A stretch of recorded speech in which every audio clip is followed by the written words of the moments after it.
մոտենու։ Պարոն Ղազարյան, արտոնյալ ոսանքների հետ կապված արդյոք այդպիսի բաժանորդների տիրումներ է եղել թե չէ, օրինակ ես ահազանգ ունեի մի ազատամարտիկ ասում, որ իրեն արտոնյալ ոսանք է տրվել, ինքը դրա համար չի վճարել, բայց հիմա ՀՀԿ-ով գումարը պահանջում են պատկերացրեք ինչքան գոյացած կլինի, արդյոք այդպիսի հասկացություն եղել է թե ոչ, եւ էներգետիկայի մասին օրենքում դրացումների այդ փոփոխությունները, որ եղան ընդունվեցին, վիճակվել էին սահմանադրական դատարանում, ընթացքը ինչպիսին է, եւ ձեր կա Ռոմանոս Պետրոսյանի աշխատավարձը իջեցնելու եւ այդ աշխատավարձի գումարը սոցիալապես անապահովներին փոխանցելու, որտեղ օրինակ ինքը խուսափում է խոսել կոնկրետ ինչքան է ստանում Սամվել Կարապետյանից։ Առաջին հարցի հետ կապված, եթե հիշում եք, ազգային ժողովի պատգամավորներից մեկը ամբիոնից հայտարարեց, ասաց գոնե մի զոհված ազատամարտիկի տղայի ընտանիքի օգնեք, որից հետո մենք հայտարարեցինք, իմիջիայլոց Կարապետյանը տեղյակ չէր, որ ես հայտարարելու էի, հայտարարեցի, որ 4053 ընտանիքի տրվել են անվճար կիլովատներ։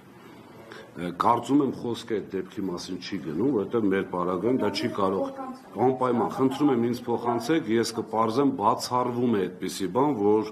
հեծ ինչ որ մեկին, նախ սենց ասեմ, այդ օգնությունը որ տրվում է, այսպես ասած, օգնություն էլ չի, դա գիտեք շատ բարդ է մեր զոհվածների ընտանիքներին օգնություն անվանել, դա անբարոյական է, այսպես ոնց ասեմ, ինչ որ մեր պարտավորության մի ինչ որ ձև է, մենք ենք պարտավոր ավելի շատ զոհվածների ընտանիքներին, քան իրենց ցույց տալ օգնություն մեզ։ Այդ ժամանակ արդեն իրենց այսպես բազարում չի ֆիքսվում այդ կիլովատը, ֆիքսվում է որպես վճարված կիլովատ։ Ինչ վերաբերում է արտոնյալների ուժային առումով, որ ուժեղ են, մարդիկ են եղել, որոնց ես ամենայն պատասխանությամբ հայտարարում եմ, մեր օրոք այդպիսի բան չի եղել, որ ինչ որ մեկը լինի ուժեղ տղա, ուժեղ մարդ կամ պաշտոնյա կամ չգիտեմ ով, ու ինքը ոսանքի գումար չվճարի։ Այդ դեպքը տվեք ուսումնասիրենք, ասենք։ Երկրորդը աշխատավարձը իջեցնելու ձև կա եւ նաեւ էներգետիկայի մասին օրենքի հետ փոփոխությունները Սահմանադրական դատարանի հետ կապված ձեզ ասեմ, որ գործը հետաձգվել է, եթե չեմ սխալվում, փետրվարի 3, եթե չեմ սխալվում, նոր նիստ կլինի, տեսնենք, կարծում եմ սահմանադրական դատարանը պետք է որ հաշվի առնելով, որ դեռևս այնտեղ կան պրոֆեսիոնալներ, հաշվի առնելով այդ հանգամանքը, կարծում եմ, որ աչք չեմ փակելու ես իրականում հակասահմանադրականության վրա։ Ուշ թե շուտ բնականաբար, հիմա այստեղ քաղաքական կամքի խնդիր է, քաղաքական իշխանությունը ինչքանով կփորձի իրենց գործելակերպը այսպես զանգովի արդարադատություն անելու էլ։ Ու ես հույս ունեմ ամեն դեպքում, հույսը վերջինն եմ անում, մենք բոլորս իրական քրիստոնյաներ ենք, արդեն ստիպված ենք իրական քրիստոնյաներ բարակապակցություն օգտագործելու։ Ինչ վերաբերում է կառավարչի աշխատավարձին, կառավարչի աշխատավարձից ես մի անգամ ասել եմ, չէ, երբ որ ասում ես գնում եմ հանուն Հայաստանի Հանրապետության ինչ-որ բան անելու, շատ դժվար է մարդկանց բացատրել, որ 8 անգամ կամ 7 անգամ ավել աշխատավարձ ստանալով գնում ես հանուն Հայաստանի Հանրապետության ինչ-որ բան անելու։ Հիմա ինչի չի հրաժարվել այդ աշխատավարձից, չեմ կարող ասել, թիվն էլ հայտարարվել է ԶԼՄ-ներով 5 միլիոն 200 հազար դրամ։ Չէ, ես մի ամիս եմ եղել ժամանակավոր պաշտոնակատար, անկեղծ ասեմ, ԺՊ-ի գումարը չեմ, գլխավոր տնօրենի գումար չեմ ստացել։ Իրենց որոշում։ Չէ, այստեղ գիտեք ոնց է։ Իրենը փոխելու դեպքում այսպես ներքևել կա, չէ, ինքը չի կարող տեղակալից քիչ ստանալ։ Սա հենց ամբողջությամբ պետք է փոխվի, այնտեղ խոսք է գնում որոշակի պարգևավճար չստանալու մասին, որն էլ նորից այսպես, գիտեք, PR ակցիայի պես ինչ որ բան է։ Այդ որ հայտարարում են այդ հասարակ աշխատակիցները պարգևատրումներ չեն ստացել, պարգևատրումները մեզ մոտ հեծում, հաշվի առնելով, որ հիմնականում նյութական պատասխանատուներ են, որպեսզի անձնական տվյալներ չհրապարակեմ աշխատավարձի չափով, եղել է 50-50, այսինքն 50% աշխատավարձ, պլանները, այսպես ասած, ճիշտ կատարելու դեպքում 50% մոտավորապես պարգևատրում։ Այդ հայտարարությունը որ չեն ստացել, դա ևս սուտ է։ Բոլորը ստացել են պարգևատրում, ամեն ամիսի միջելոց։ Հիմա տարվա վերջում հաշվի առնելով, որ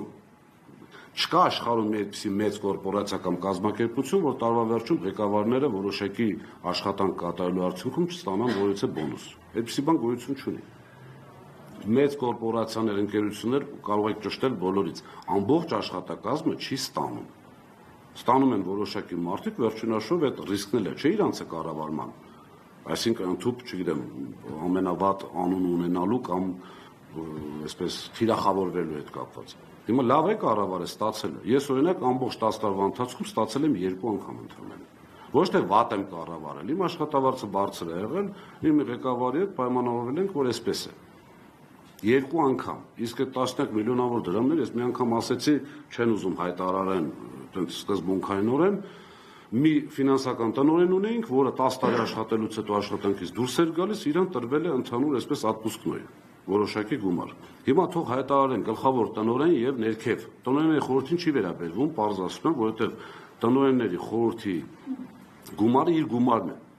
Թող հայտարարեն ինչ որ մեկը ներքև տասնյակ միլիոններ ստացել է, իհարկե կարող են ասենք օրինակ 8-9-10 տարի ամեն ամսվա որոշակի ստացածը գումարեն իրար, դառնա տասնյակ միլիոններ հետո։ Եվ նորից ստում են եւ խափում են։ Ինչի չեն խոսում, որ Սամվել Կարապետյանը, բացի հանձնաժողովի այսպես աշխատավարձային ֆոնդից 11.2 միլիարդ այս տարիներում իր շահույթից, իր գրպանից ավելացրել է աշխատավարձային ֆոնդը, որը հանձնաժողովի հաստատումով չի եղել։ X հանձնաժողովն է հաստատում, որը մտնում է սակագնի մեջ, հաշվի առնելով, որ աշխատողների քանակը ավելի շատ են, կրճատելու փոխարեն Սամվել Կարապետյանը իր գրպանից 11.2 միլիարդ այսպես սուբսիդավորում է։ Դրա մասին ինչի չեն խոսում։